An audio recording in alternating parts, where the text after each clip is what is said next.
My cheating wife's life got collapsed when I blindsided her with divorce papers. Karma hits. Hello. I've been a lurker here for a little while, trying to process infidelity in my life. Long story short, wife and I have been married 8 years, together 12, and have 2 small kids. This year has been tough, but we have had our arguments, but nothing that I would ever think would push my wife to cheat. Anyways, I noticed her lately being distended, being uncommunicative, and decided to confront one evening. At that time, she said that she was not happy and couldn't feel a spark anymore. At first, I freaked out on myself thinking I was being a non-attentive husband, truthfully an issue.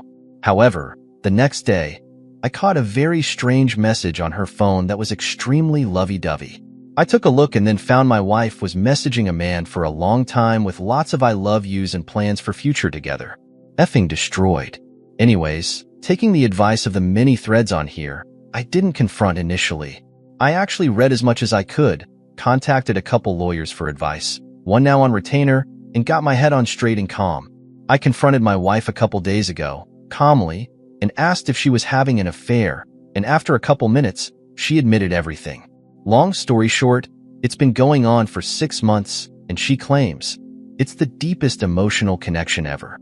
Complete BS, but whatever. To end it all, I gave my list of boundaries, cut off, contact, marriage counseling, etc. The thing that I think is the final nail in an honest attempt to reconcile is she got extremely aggravated with cutting off contact, especially when I told her to do it in front of me and even insisted to see him one last time for a close year. I effing held my ground and told her, if he is so important, pack a bag and go live with him, to which she backed off, but not before she told me I was a controlling a-hole. Anyways, she sent a text this morning and showed me, but my spidey senses seem to think she will try different means of communication. I'm thinking there is no hope, and I honestly don't want it at this point, but I just wanted to be able to tell my kids in 20 years I at least tried. We have marriage counseling tomorrow, but I'm thinking it's time to file before wasting any time or grief. I'm cautious to move too fast because of my kids, but is this the right way to do it? Update. The past few weeks, simply put, have sucked, but it's given me time for a lot of soul-searching and thinking. As an update from the previous thread, the wife and I did attend some counseling after the initial confrontation, and I will say this particular counselor had been very good about listening to both of us and not assigning blame or anything like that, and helping to navigate our new reality. She has also helped to uncover some structural issues in her relationship, and while that doesn't at all excuse my wife's behavior, it's helpful at least knowing for a future relationship and not repeating the same mistakes. As also mentioned in the thread, my wife's initial reaction to my boundary to cut off contact with the affair partner appeared to go unheeded, and it did catch some small messages between them before she completely went dark with her chat, logs, and phone. After seeing that, I decided to file, and she was served a few days ago, and in parallel, I decided to have a heart-to-heart with my father-in-law, as we were super close, and I needed to prioritize the support for our kids versus our relationship, as I could see my wife wanted to sweep this under the rug. Needless to say, my wife was initially extremely upset. Her fantasy was blown up, but her therapist did talk it through with her from my point of view on why this needed to happen, and I think she is starting to realize the consequences of her actions and start to see there are real things that are going to be lost. From here on out, I'm just trying to process the new life ahead and the huge change in my identity from my husband to father to something else. Same with her. I will say since I filed, my wife was immediately shocked when I dropped that on her, and she has been very emotional these past few days. I honestly think she thought I would never be able to walk away. I have kept her at arm's length, but I have seen a distinct change in her, and on a positive note, we have talked more, kept her conversation civil, and focused on our shared priorities, children mostly. I have made it very clear to her that she left a huge wound on me, and that she has to do the heavy lifting to help prepare and give me space and time, if I can ever begin to forgive. I will say it again and again, her actions are the most selfish, self-centered, horrible thing you could do to a person, but I have not lost sight that we still need to raise our children, and that is my focus point as I navigate how I will move to the next phase of my personal happiness. I wanted to thank everyone for the previous comments and insight.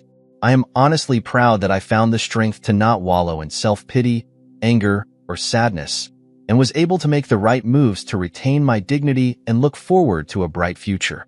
I honestly don't know all the next moves and my feelings are constantly in flux, but I am starting to feel some inner peace. Thank you all again. Top commenter responsible, Yam7973 says, I am very dry proud of your progress. I don't know what dry proud is, but whatever. You stuck it out and exhausted that route. Yes, she was deep in the affair fog, but she not only broke your boundaries, but also your heart when she told you he was the deepest emotional connection she had. My only advice to you is that you stay this course at least until divorce afterwards if you want to reconcile, and you feel it's the right path, then go ahead. But if you don't divorce her and take her back, she and your children will understand that there are some actions that don't have consequences. Again, well done. We are all very proud of you. And even dry proud apparently. Next thought from Florida, Junebug75. I just read your first post on this one. My situation was almost identical to yours. I caught her messaging the affair partner after she agreed to cut him off. When we went to couple therapy, they tried to drag me into a relationship analysis and I blew up on the therapist and my ex after they tried to both corner me about housework and doing more of it. I then realized that the therapists cater to soften any accountability that would cause conflict. I forced the counselor to confront my ex about the ongoing text messages. She wouldn't do it. I was basically running the counseling session myself, and we quit thereafter anyways, after I decided to leave her. It's like an emergency room patient comes in with a gunshot wound in his chest, and the doctor begins by asking if the patient smokes or eats too much cholesterol. All those other health factors are irrelevant, as long as there's an open hole in your chest. This is why when you start describing your counseling session, I was getting pissed and thinking that they were somehow going to convince you that you had a part to blame for the cheating. My ex was also shocked I went through with splitting up too.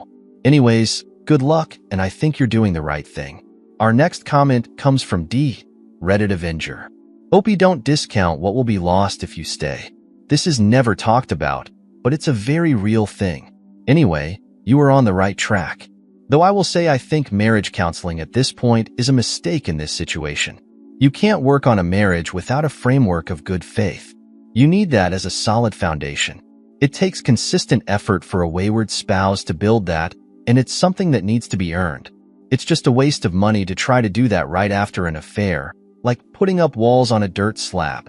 I think the reason why filing brings peace is because one of the things that is stolen from you by cheating is your ability to have agency in your life. You recover this when you file. Your future is no longer subject to your cheating spouse, who by actions forced you to make uninformed decisions about your future. Everything immediately regains control. Even if you eventually stay together, it balances the scale to a more even level of control. I would be prepared for the possibility of a sudden change of heart by her. Affairs have none of the cares of real life. It's very easy to have the best relationship of your life when the only time you spend together is taken up by only the fun stuff. There is also an artificial intensity that the forbidden nature of the relationship builds. There will be gone now as well, and real life has already encroached on her la-la land. You may come running back to you to save her, but honestly, this is more about her consequence and less about her love for you. Besides, I think most wayward spouses mistake intensity of feeling for love. They desperately want to be with their fair partner because circumstances won't let them. And they think this intensity means it's a deep love that they never felt before. Nope, it's just lust. Then, when their marriage is about to fall apart and they are about to lose their primary person in their life, they suddenly intensely want to be with that person again. But that also isn't love, it's desperation. One of the first things you need to assess is, do they even know how to love? Besides, their contrition is really only a requirement. To me, the most important thing you want to make your decision by is what the quality of your life will be moving forward. Good luck, Opie. Continue to be strong. It will serve you well in whatever relationship you have going forward. You will recover faster too. One final comment from Gatorbro. Very strong. You are doing this the right way and are doing the best for you and your family. The way you describe your wayward spouse is absolutely correct, and her fantasy unfortunately didn't give your children any consideration and how her fantasy would affect them. By the way you have done things, I know you will continue to stay strong for yourself and your children. Alright, let's go to the second cheating story. My 31 male, ex, 29 female, Started getting close to her coworker, and I found out from a conversation with another female coworker that she was really into his body, found him attractive, and felt like he was going to get her in trouble with her husband. I felt comfortable and told her about this, and she kind of gaslit me into thinking it's nothing.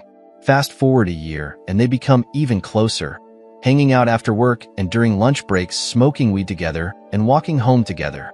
I discover this and told her I'm uncomfortable with it. She says okay and agrees to limit their time together. A month or two later, I ask if she's still spending time with him. She says no and tries to prove it with screenshots of their messages, which are few and far between. A month later, I found out she skipped college classes to hang out with him alone because I checked the phone records and saw that they had been texting a lot more than she let on and was deleting messages and hiding their private hangouts. She slowly started to come clean but swore up and down it was platonic and that he was like a brother to her. They were only discussing the issues in their relationship and there are no romantic feelings involved.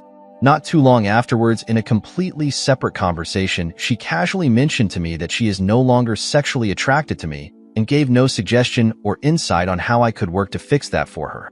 I couldn't take the lying, gaslighting, and the uncertainty, and things were already on the decline. Sex life slowed down a lot. Lots of emotional neglect, insecurity from micro-cheating, invading privacy, and then trying to tell her not to talk with her coworker who was a threat to our marriage. It wasn't going well. Broken trust from the inappropriate conversations she would have with coworkers and strangers. It was all too much, and I finally decided to move out and end it all with hopes that she would see my value and come back ready to be a good wife now. 5 months later, I was doing well in life. New job, new apartment, 30 pounds lost, and a boost of confidence from meeting new women with lots of successful moments. I felt like me again. Then her and I started reconnecting again. We weren't yet divorced and we missed each other, and both agreed to still be friends with benefits and see where things go. Possibly in the future we would get back together, and I held on to that because of the length of our relationship, 10 years, and the fact that she was my best friend. Things went well at first, and it felt like old times, and there was clear chemistry and familiarity, but she wasn't overly aggressive with her feelings towards me, basically played the friends with benefits role well, and never let herself get into the sexual moments. It made me feel like she was not really into that part of our current relationship, and the friendship was more important. I was just happy either way. About 2 months after we reconnected, she comes over one day. We grab some food and head back to my place to do the deed. It went well, and afterwards, we were just hanging out on the bed chilling when she fell asleep naked next to me. I went out to the living room since I wasn't tired and played some PS5. I hear her phone go off and realize she left it in the living room. I got super curious and realized my fingerprints still worked for her phone. I snooped around and eventually found a picture of the same coworker in her phone, but it was a picture of him shirtless in her old apartment only a few weeks ago. I immediately open up his contact to see he is saved as Daddy Jason. I do a quick skim through and see all the graphic messages and pictures shared between them and lost my crap. This looks like it had been going on for a long time, but it doesn't look like they started having sex until we split. I took a picture of her naked on my bed from her phone and sent it to him saying you can have her bro, then kicked her out of my apartment at 2 a.m. Told her I knew what she did and we can't speak anymore. I will call you with next steps for the divorce. I then proceeded to draft her the nastiest, most cruel message I could while also letting her know just how much this devastated me. She never responded. She followed up a week later, obviously condemning me for everything I said.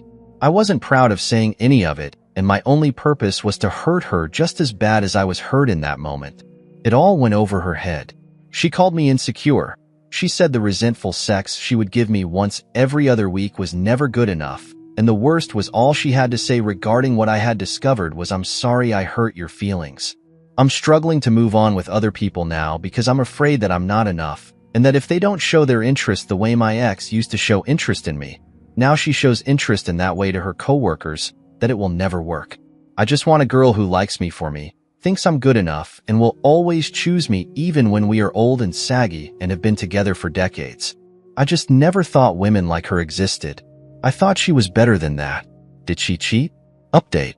She sent a long apology explaining how sorry she is and she regrets it. I just asked her one simple question as a response. I just want to know why you cheated. She said she is sorry and not sure. She says it was probably because she was attracted to him, feeling unhappy, and it was something new and exciting. That's all the closure I needed. She was truthful for once in her life and finally admitted to cheating. Doesn't change anything, but I'm glad the gaslighting and lying has finally ended and I can finally know where we stand and move on with a clear conscience. Thank you for all the support, everyone. It's going to take a little while, but I will bounce back better than ever from this. Let's see the top comments. Informal Writing 434 wants to say, yes, she cheated. She also had an emotional affair with him while you two were still together. Disrespected you and talked crap about you a million times to him. Even brought him over to your old home. The fact you even got back with her in the first place confuses the hell out of me. And even when you found the messages of her calling him daddy, she didn't even apologize. She just belittled you instead. Then you say you want a girl who treated you the way she did? You weren't the only one she was treating like that, so it wasn't even special. Another comment from Life Yogurt Closet 98. No one lies about a platonic relationship. You already know she was deleting messages. No one skips college and lies to their spouse just to smoke weed. She's for the streets, and you should have left her, but when you felt confident again, but you still wanted her validation, well, you made sure the breakup was easy, and you made sure she could move on easily.